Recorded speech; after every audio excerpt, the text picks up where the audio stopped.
Sejam todos bem-vindos a mais um episódio da segunda temporada de Tokenization, um bate-papo sobre negócios e tokens. Eu sou Rodrigo de Almeida, CEO do Grupo Index e fundador da MapForest e Forest Token. E eu sou Fernando Stricker, sócio do SHLO Advogados e também cofundador da Forest Token. Fala, Fernandão, tudo bem, cara? Tudo ótimo, um tema importante hoje, né? Hoje muito importante, né? A gente sabe, vamos falar aí de security tokens. Primeira coisa, né? Não vamos confundir com tokens de segurança, né? Exatamente, um erro muito comum. Um erro muito comum, mas a gente já explica isso daqui. Acho que é um tema que todos deveriam abordar, todos que pensarem em alguma coisa sobre tokenização de ativos, forem pensar de alguma forma como que eu vou trabalhar, o que eu vou ofertar na tokenização, deve pensar muito bem sobre esse tema, né? Esse é o tema queridinho dos advogados aí, porque se você cair no conceito aqui de security, que no Brasil a gente chama de valor imobiliário, você tem que cumprir uma série de leis e regras e governança. Então, por isso que esse tema aqui eu até vou brincar, que é a pós-graduação agora de todos vocês que estão nos acompanhando. Vocês já aprenderam conceitos básicos. Esse é um conceito também básico, mas ele é bem difícil. Muito difícil. E assim, eu digo, até esses dias eu estava conversando com um amigo que está escutando o nosso podcast. Falou, pô, legal, bacana, mas ainda estou meio confuso. Eu falei, cara, fique tranquilo, eu também. Exatamente. A gente, toda vez que a gente para analisar um token, a gente passa por isso, né? Categorizar um token é muito difícil, né? Então, se a gente parar para pensar, às vezes ele vai ter, de acordo com a sua função que ele exerça, ele pode cair numa categoria ou na outra. Exatamente. Né? E tem muita zona cinzenta que o pessoal acaba, o empresário adora, né? Aproveitar uma zona cinzenta para dizer, olha, eu não cumpri esse requisito aqui, que é o que a gente vai falar hoje. Então, vamos lá, vamos começar. Vamos lá, vamos partir do princípio. Security Token. Vamos fazer qual que seria uma tradução para Security Token? A tradução mais correta, como é um termo jurídico, Security, dos Estados Unidos, norte-americano, direito norte-americano, no Brasil é valor imobiliário. E esse conceito, ele é bem técnico. Então, você entender o que é um valor imobiliário exige uma formação jurídica ali, para você conseguir explicar e verificar se algum contrato, se algum título configura ou não valor imobiliário. Então, a construção desse instituto que a gente chama, ela é histórica há vários anos e surgiu do empresário. O empresariado, nas suas negociações, por exemplo, inventou o título de crédito. O título de crédito não se confunde com o valor imobiliário. Título de crédito, vamos supor, eu trocava soja com arroz com você, mas isso é chamado de permuta. Eu troco com você e a gente chega num acordo. E os títulos de crédito surgiram quando eu não podia trocar nesse momento. Eu preciso de um tempo porque o arroz não está pronto, né? Eu tenho que colher no futuro. E os valores imobiliários surgiram ainda para dar mais fôlego para o mercado de crédito e investimento. Então, nas grandes navegações que você vai ter uma origem disso, de onde surgiu, e agora a gente está chegando na tokenização, que é ainda um pouco mais envolvendo a tecnologia com esses conceitos jurídicos e por isso que se torna tão complicado de compreender. Então, eu acho que a gente tem que dar um passo atrás aqui e vamos explicar para o nosso ouvinte, então, valor imobiliário de uma forma simples, tá? Não vamos querer esgotar aqui o conceito, mas de uma forma simples, um valor imobiliário e um exemplo. Tá, um valor imobiliário, vamos pensar numa ação de uma empresa. Né? Então, a empresa tem lá suas ações, seu capital é dividido em ações e quando você compra lá a ação na Bolsa de Valor, você está comprando um valor imobiliário. Você também pode ter lá o debenture, que na verdade é uma obrigação de pagar o debenturista ali que tem o debenture, ele tem um direito em relação à remuneração daquele título. Então, geralmente quando a gente fala em Bolsa de Valores, a gente está falando de valor imobiliário. Então, você provavelmente está nos ouvindo, já comprou o valor imobiliário. E por que isso é importante? Porque é um instrumento usado pelos empresários para capitalização. Então, por que eu vou na Bolsa de Valores colocar minha empresa limitada, transformar numa SA aberta? Porque eu preciso de dinheiro e eu não quero ir no banco. Então, eu vendo ações pulverizadas coletivamente, né, para as pessoas, para que esse dinheiro venha no meu caixa e eu exerça atividade. Então, eu consigo alavancar meu negócio sem pegar um dinheiro e ter que pagar juros. Então, eu fraciono minha empresa em partes e coloco e vendo a minha empresa em partes. esse seria um formato, né? São as ações, né? Tradicionalmente. Quando eu vendo essas ações, eu distribuo isso e as pessoas que estão ali investem na minha empresa. Exato. Né? E dentro disso elas acabam indiretamente assumindo o risco da minha empresa. Você falou tudo em relação ao dos critérios, que é justamente você que é investidor, você está correndo risco, certo? Sim. Uhum. Não tem um dever da empresa de pagar dividendos se ela não der lucro? Sim. Ok. No título de crédito, ele tem que te pagar porque você combinou um juros lá, enfim, uma remuneração. Então, aí você já começa a entender a diferença. A gente vai... O crédito é passivo, né? Por exemplo, assim, Exato. Você acaba não tendo... eu acho que o que é muito importante a gente entender é isso, né? No crédito, eu vou lá, falo para você e falo para você, você vai ter uma renda agora passiva, vamos dizer, independente se eu der certo ou eu der errado, você vai ter essa renda lá, eu tenho que te pagar aquilo. O crédito dá para pensar assim, quem emitiu o título vai ter uma dívida que você tem que pagar. E tem que data pagar. de vencimento. Independente, Exato. Certo ou errado. A empresa, você tem uma participação indireta. Com risco. Com o risco. Então, por exemplo, tanto é que as ações sobem e descem e tem o risco da própria gestão e riscos internos. Então, isso é o valor mobiliário. E aí a importância que a gente leva para uma questão que é CVM, Exato. Regulação. Por que a gente precisa de regulação nessa negociação? Porque há um entendimento que a gente vai mexer, então, com a poupança popular, com o investidor não qualificado, que pode colocar todas as suas reservas numa determinada empresa e ele tem que entender minimamente que existem esses riscos. E a CVM vem para regular, né, o órgão regulador, né, dentro de cada país vai ter o seu, nós estamos falando de CVM, ela vai tentar fazer o quê? Minimizar esse risco, colocar obrigações para aquele cara que está ofertando suas ações que sigam minimamente algumas condições mínimas de governança e, em cima disso, minimize o risco. Então, aí eu acho que a gente poderia entrar numa outra explicação que a gente vai cair antes de entrar no token, que é o famoso Howey Test. Isso. Eu fui até dar uma pesquisada a mais, né, uma aprofundada. Eu gosto muito de ver a questão de história, eu queria entender de onde veio.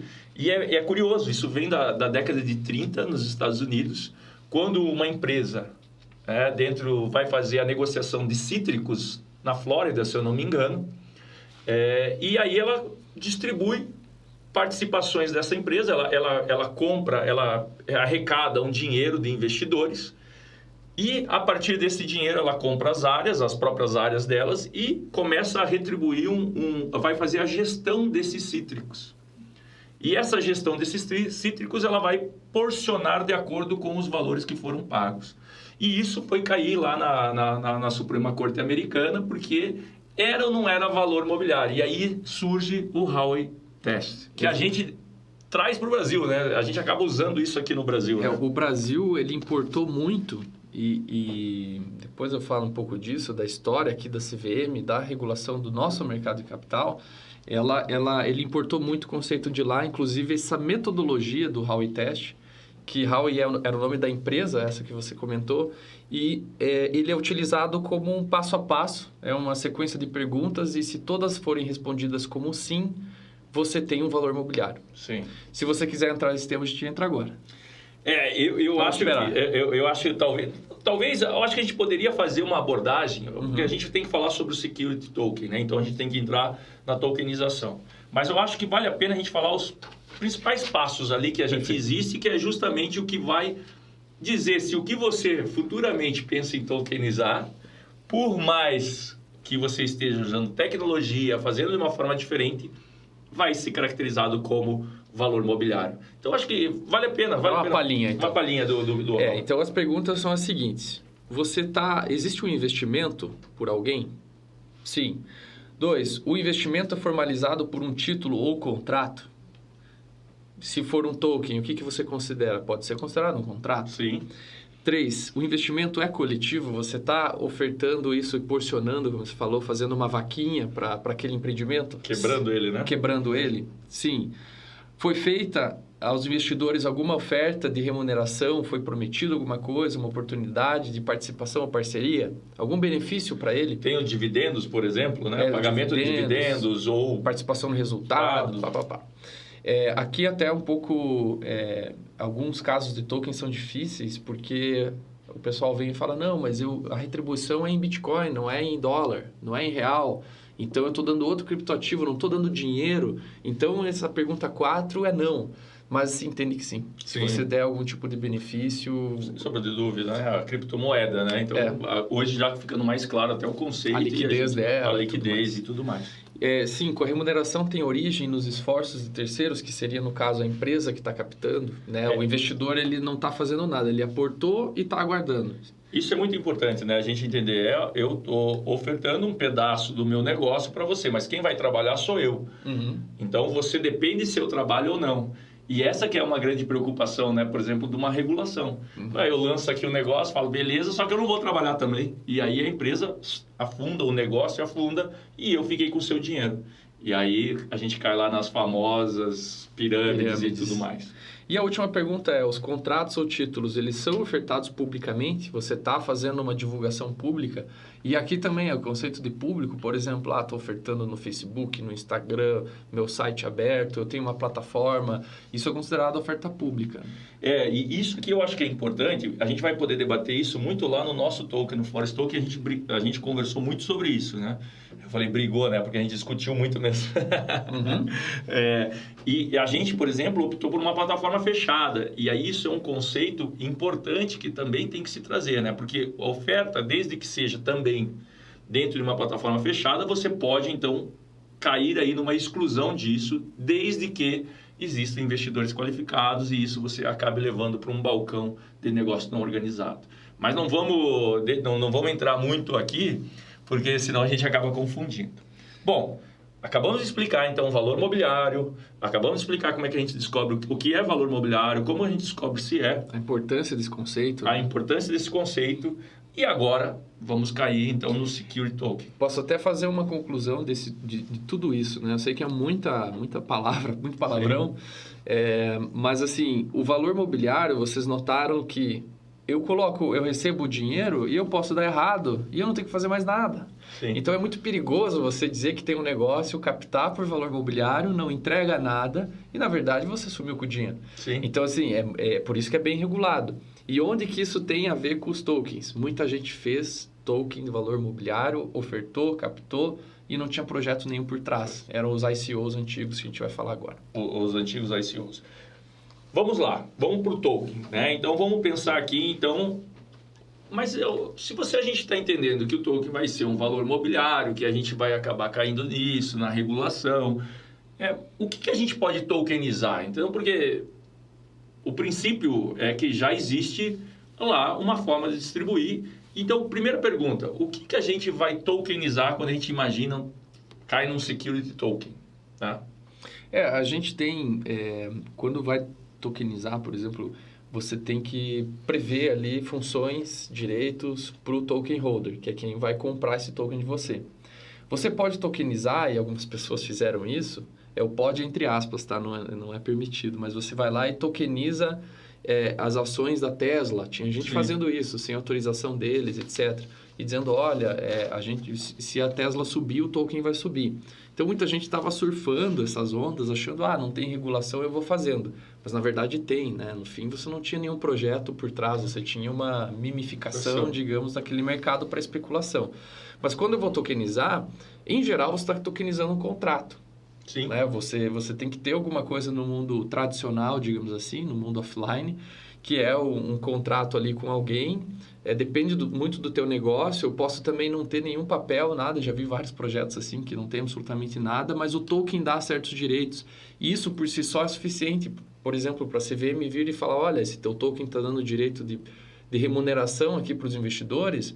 Então, mas espera aí, como que você garante isso? Não, eles têm os tokens, eles vão receber na carteira deles a remuneração.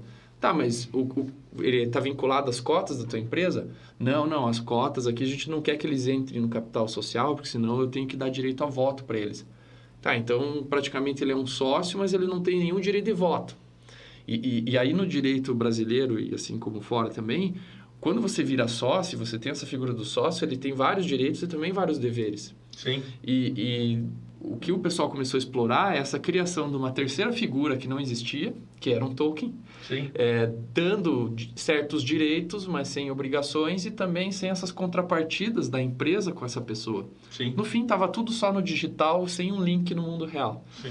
E isso é o que mais deu problema. Bom, então, aqui que a gente chega. Então, o que eu posso tokenizar? Eu posso, sim, entender que eu consigo trazer a possibilidade da tokenização de uma participação de uma empresa, eu consigo tokenizar um direito de um debênture, eu consigo criar isso. E o que eu enxergo que também é uma grande facilidade é que você, com tecnologia, você pode fazer ponta a ponta, tirando, por exemplo, intermediários. E essa é a grande vantagem de você fazer um security token. Mas, seguindo, né, dentro dessa linha, e aí? Fiz lá um token, acabei vendo disso, prestei ali o teste Howey, e aí? Deu o valor mobiliário. Como que eu faço hoje? Qual que é o problema de cair nisso, né? Se é que dá para chamar um problema. Não é um problema, é uma conformação do teu negócio que tem que estar de acordo daí com a Lei 6385 no Brasil, que é a lei da CVM. Você tem que obrigatoriamente cumprir o que a lei diz lá em relação à distribuição, emissão de valor mobiliário. Todo o mercado de capital brasileiro, o mercado de capitais nosso, ele tem alguns players que são regulados. Então, uma distribuidora de títulos e valores mobiliários são as DTVMs. Quem investe aí com corretora, enfim, sabe que existe essa figura.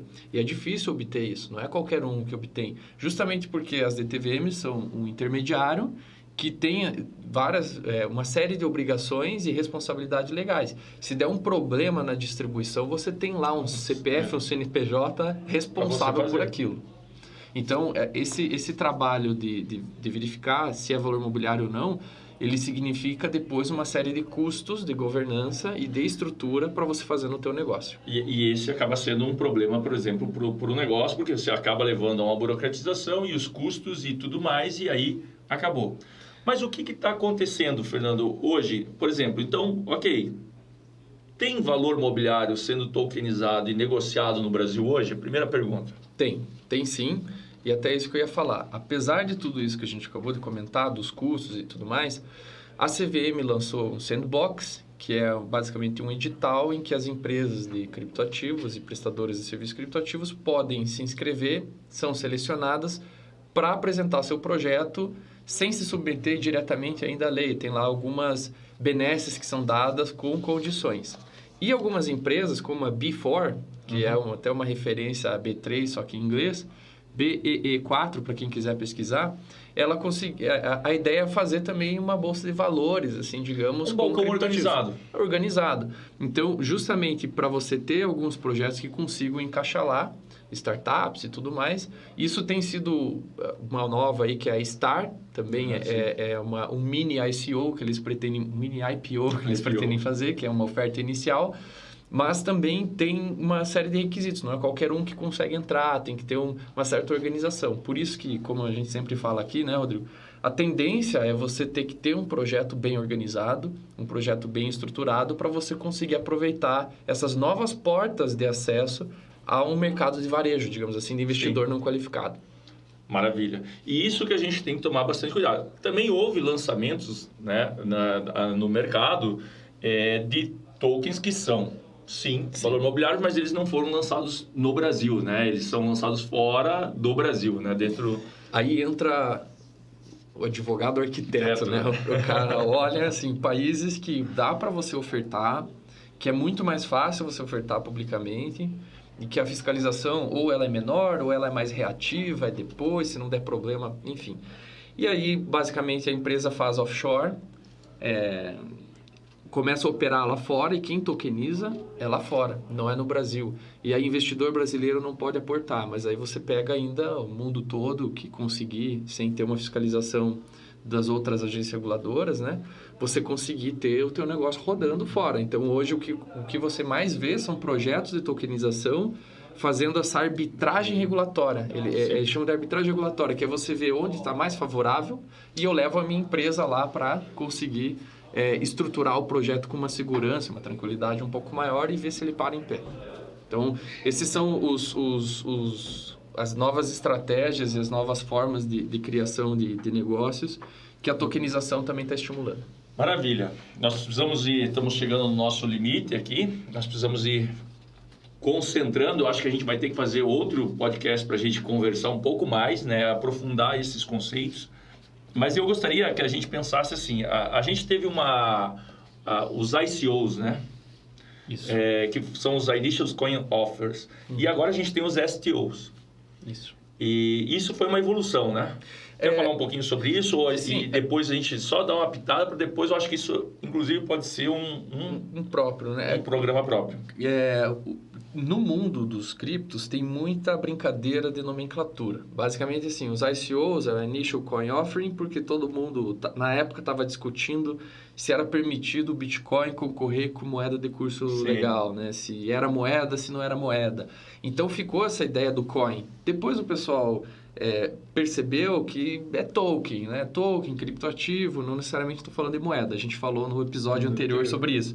E aí eles até, como os ICOs ficaram patinho feio, porque tinham vários projetos captando, mas sem ter uma empresa ainda rodando. Sem uma regulação. Eles criaram o STO, que é Security Token Offering, que é uma oferta de valor imobiliário, só que no mundo dos criptoativos. Pode fazer isso? Depende do país que você está, depende do que você está ofertando e depende, no caso do Brasil, aqui para ficar no nosso exemplo, você tem que passar pela CVM. Então, eu sou valor imobiliário, o que eu preciso fazer? Ir até a CVM, ou você faz uma consulta para ver se o teu token é ou não valor imobiliário.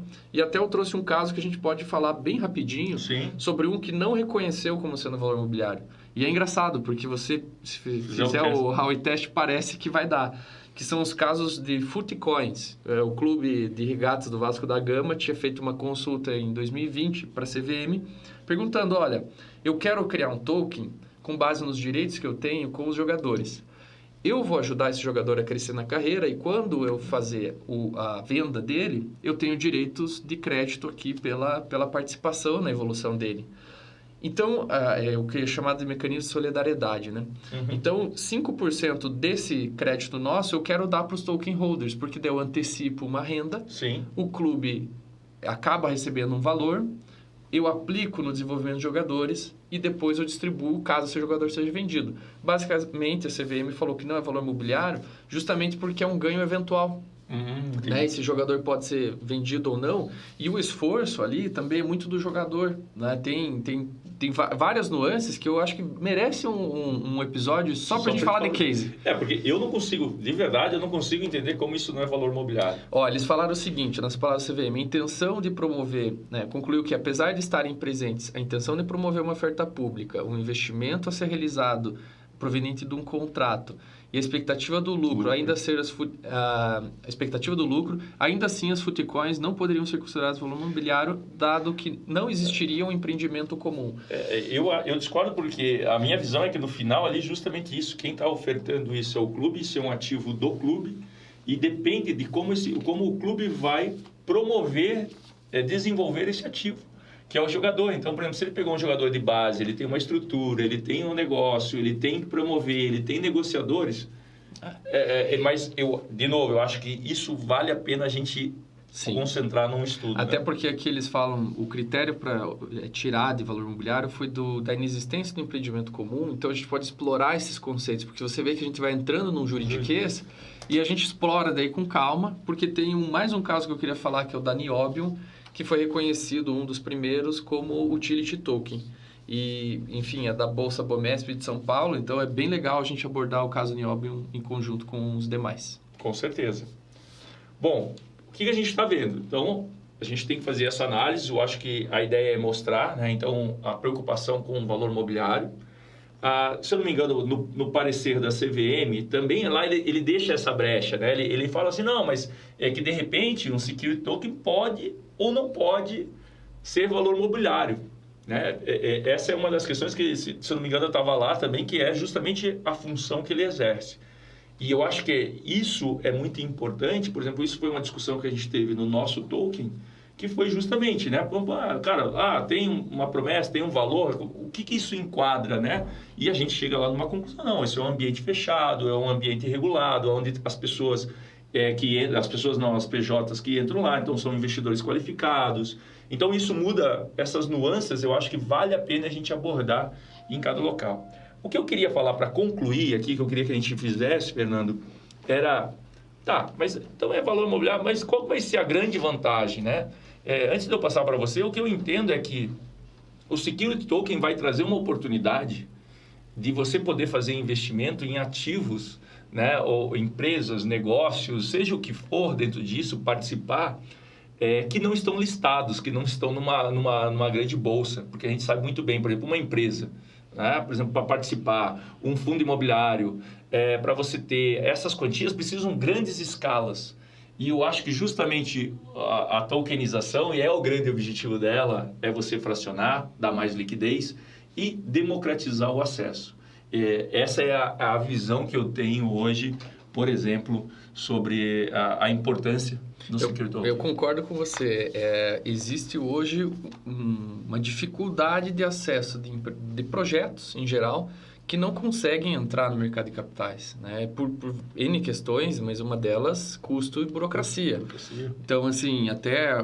terceiros. Você ter uma orientação jurídica, financeira, para entender todo esse mercado, para você...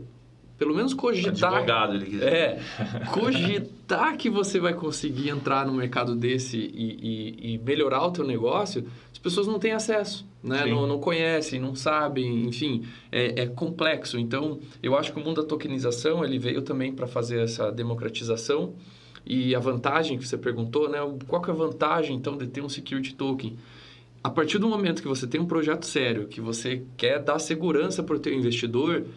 Você está realmente se responsabilizando perante as autoridades de que, olha, se der algum problema, eu sei que eu corri esse risco, mas o investidor está seguro, eu tenho um projeto que eu sei que para em pé. Então, assim, a partir do momento que a tua pele está em jogo ali, você vai fazer de tudo para que dê certo e que pare em pé. Você tem hoje muitos projetos de tokenização que não têm essa responsabilidade, então é comum o projeto ser abandonado e não ter mais nada.